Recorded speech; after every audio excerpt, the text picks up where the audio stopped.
YouTube is making my videos private after I upload them.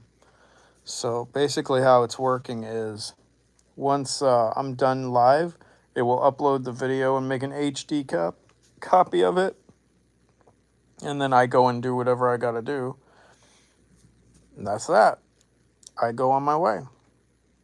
And then I find out that the videos are private, or sometimes they crash and just delete in general. So it's been kind of an ongoing thing for the past few weeks. So forgive me if I just disappear or the videos become private or whatever. So just bear with me. If somebody's on watching, say hello so I know chat's working and whatnot. Yeah. So I'm going to talk about coping techniques, and I can't guarantee they're going to work because honestly, they're nothing really helps 100% in benzo withdrawal syndrome. So, but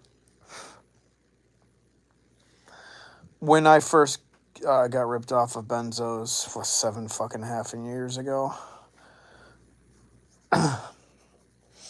um,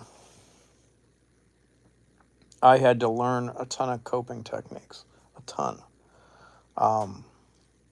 And I didn't know any. I had to learn them. I talked to other people. I was scared.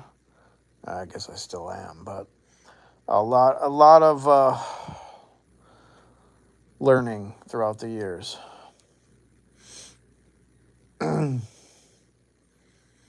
No, you're good. You're good. It's my videos have just been crashing, deleting, going on private all the time.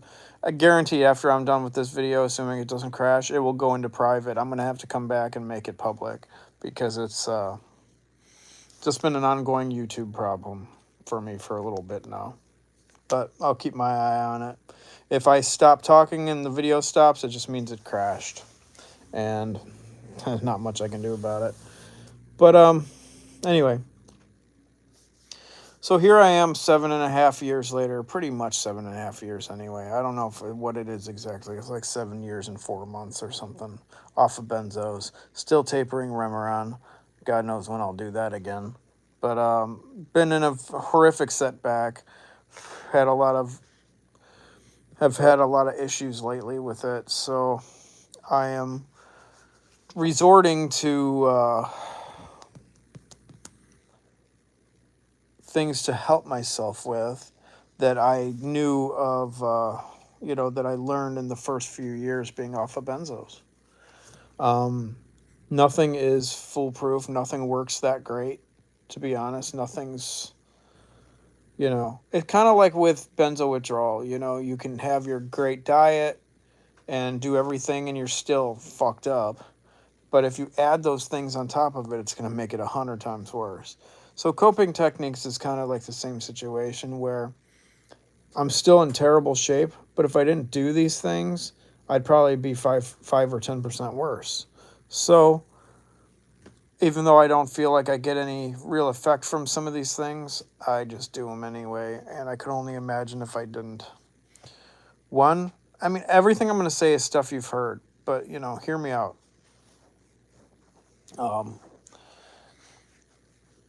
Number one for me is eating good, eating healthy. I'm sticking with the same diet mostly every day. It doesn't help the fact that I took so many things out of my diet because it fucked me up, because now it's been a lot of years since I ate that stuff, and now I'm so sensitive to foods.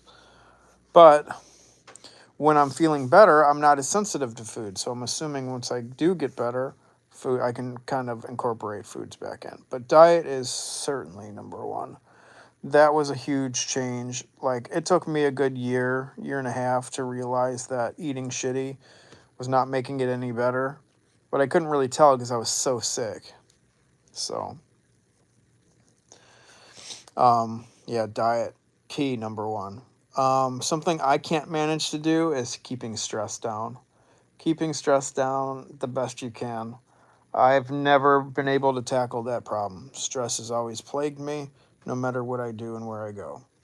But it's kind of hard for it not to, considering how sick, I can be, and I still have to work and do stuff. So stress is kind of inevitable for me. But trying to keep it down possible, the best way possible is key.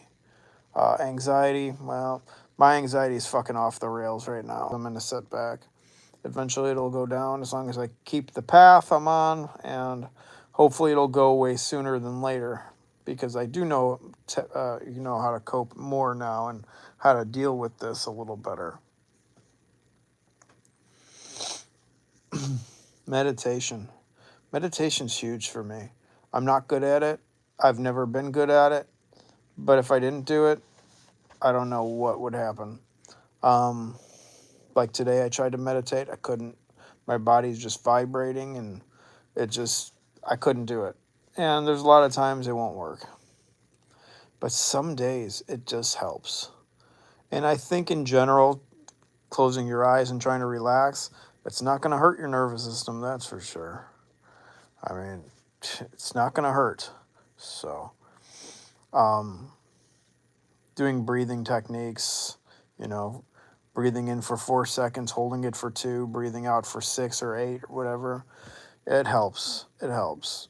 I have problems with my lungs, so sometimes that makes my lungs feel a little worse. But in general, doing breathing techniques, that's going to help and calm down stuff a little bit. Even though if it doesn't feel like it, I think in time it helps, I think it'll shorten the duration of some stuff, some symptoms, but who knows? One thing I've done for 7 years straight is take baths every day. Sometimes they're a little too fucking hot, and my nervous system's not really fond of that, even though that's what I like. But taking a nice hot, warm bath, staying in there a little longer than you want. Well, I was never a fan of sitting in it for too long. I would be like 5-10 minutes tops. But now I try to stay in for like 15. The longer I'm in there and I try to relax and listen to a podcast or something like that,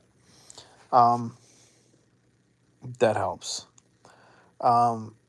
Even if it doesn't help, it has me, it gets my mind on something for a little bit, going in there, putting on the water, getting it ready, blah, blah, blah, stuff like that. You do something for a half hour out of your day, and it kind of resets. Like, okay, I can start again after my bath, see where I'm at. Kind of like a reset. And that's been huge for me.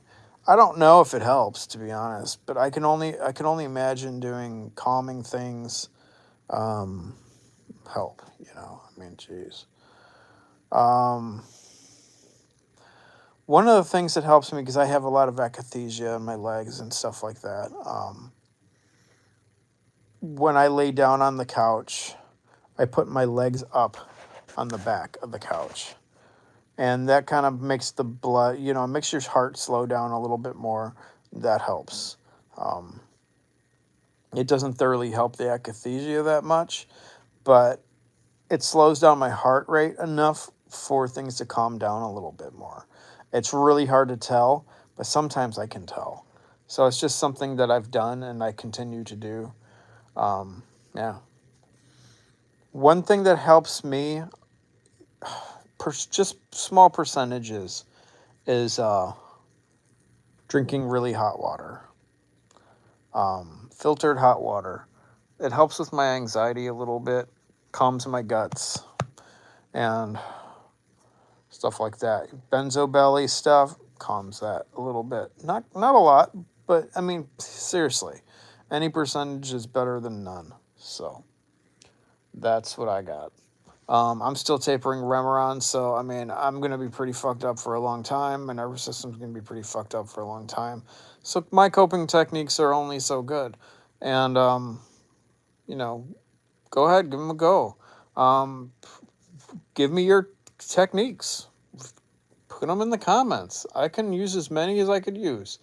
And then if I have a lot more, that's more of an arsenal that I had before. And that's pretty awesome. This YouTube channel has been I don't know, it's been around for about 5-6 years. And I took a long break from it because I didn't want to I didn't want to do it anymore. And it was really hard to get videos uploaded. And then I realized I can go live again because they took away my live for a while. It was just a mess. And now it's becoming a mess again, but I'll figure it out. I'm not going to stay on too long because I want to make sure this video just gets up there because I think it's kind of important. Oh, we had decent weather today. I took a 5 or 10 minute walk. My physical symptoms are so much worse. It's just amazing that I'm so set back to where I can't even take walks. It's one thing because when I go out for work, I'm on my feet and it fucks me up. But just trying to take that moment to walk, it totally screwed me up. It's really unreal. It's really sad because I worked really hard to get where I'm at and I'm very well set back. And one of the key things I have to do and I have to remember to do is to accept what's going on. I have the hardest time with acceptance. Because for the longest time, how can you accept that I'm dealing with this for almost a decade? Seriously. And I'm not, it's like people say, well, because I usually don't, especially in the beginning, I never talked thoroughly about I talked about my journey, but I never talked about how deep and terrifying it was. Because I didn't want people to be scared. Well, you know what? This is about me right now. You either watch or you don't watch. So I just remember looking back at my videos going, dude, I was so much sicker then, but I didn't make it out like I was. And I don't do that anymore. I'm fucked up. 7.5 years later, I'm fucked up. Tapering Remeron is absolute torture. Absolute torture. And it goes on for months and months and months.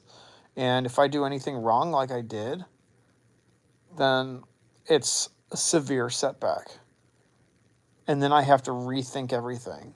I love and care about all the things I do, but now I have to deal with everything differently, like how I work and how I, walk and everything. I have to re-examine everything again. It's such a disability it's like being disabled without anybody even having any clue that I'm disabled. It's so fucked up and scary that I don't even know how to, deal with that.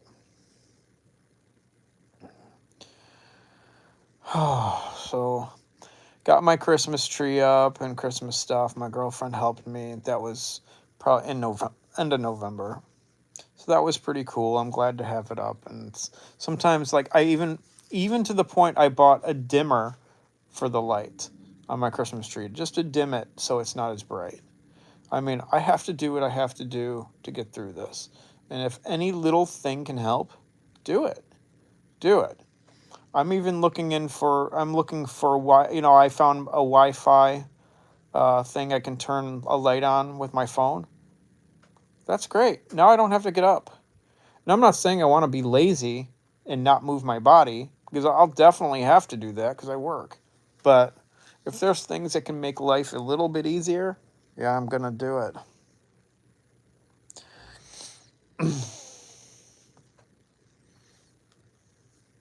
Yeah, getting a cold, it's so weird. And I'm going to tell a little story because before I got COVID, that was last year, I got COVID right around my birthday, which was around October 25th. And I remember before that, when the pandemic was happening, everybody was staying home and everything, I was terrified of going out. And I didn't want to get it because I'm like, I'm going through enough. There's no way I'm going to be able to deal with this disease sickness thing. Well, I took so many COVID tests throughout the time. And then when I finally got COVID, I'm like, fuck it. Whatever. What am I going to do? And it was just as brutal as I expected it to be. But, luckily I didn't have to go to the hospital or anything. But it was easily the sickest I ever was. And the disorientation and my cough and stuff lasted like 4 or 5 months after. It was the longest I was ever sick. It was absolutely brutal. But that was like human sick. Like this benzo stuff's not normal, you know. Oh.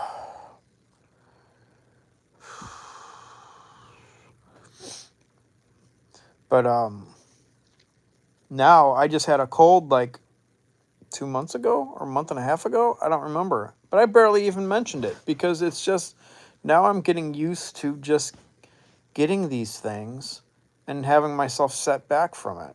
I mean, that was something else that compounded what I'm dealing with now. With everything else, getting that cold, it was harsh. It was a harsh cold too, but it wasn't as harsh as some people. Ugh. But a cold is a cold. And you know what? Sometimes I actually feel better when I have a cold. It's like my body just like, it's like sometimes if I don't sleep well, I'll feel better the next day. It's like sometimes your body just fights for you. Of course, it catches up with you, but, sometimes it's like almost better. But, yeah. But that's the trouble is having COVID and getting colds and little sicknesses and stuff like that. It's scary in this situation because everybody else can just deal with that. But it's like we have damaged nervous systems. And it's like, especially mine, it's so fragile. Like if I got COVID now, honestly, I don't know what I'd do. But I still have to go out for work and take the chance. I don't know what I would do. But then again, I said that last time too. I said, if I got it now, I don't know what I would do. So, I mean, there's never a good time. But like realistically, I do feel now would be fucking hell being in such a setback. So yeah. COVID was rough. But, coping with stuff is coping with what we have to deal with is not easy. And no good way to get through it. But the more things we have in our arsenal to get through it, the better. Because some of that is just distraction. And as much as distraction's hard, it's fucking better than nothing. But it can be exhausting. I've noticed distraction can be extremely exhausting. When I do try to just sit back right now and relax, it's very hard.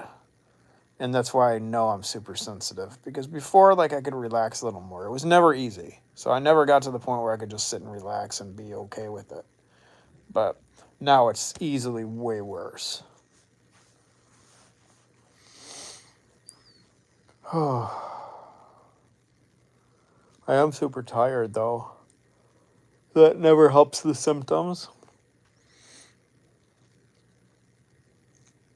But yeah, I just wanted to come on here and say that I'm going to go do a few things that I wanted to do tonight to get my mind off of stuff and just kind of get in a different head.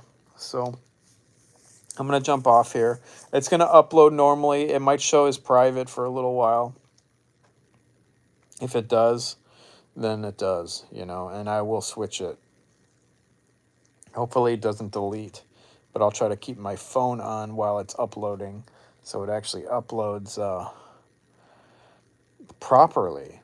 But I think I've wasted about good 5 videos in the past month or two where they just disappeared. Not that they were very informative, but, I try to say something that, somebody can take something away with. Because I've been in this for a long time, and the least I can do is, tell my experience, whether it's good or bad, I mean, the other day I was doing better. Yesterday I worked, and it was hard, but I had a much better day. So it was like I would say a partial window. And I'm not used to that. Things going up and down like this. Usually my shit is like it gets really fucking harsh slowly and gets better slowly. But these ups and downs I'm having now just means my nervous system's just in flux. So we'll get there. Everybody will. Anyway, yeah, have a great night. Later.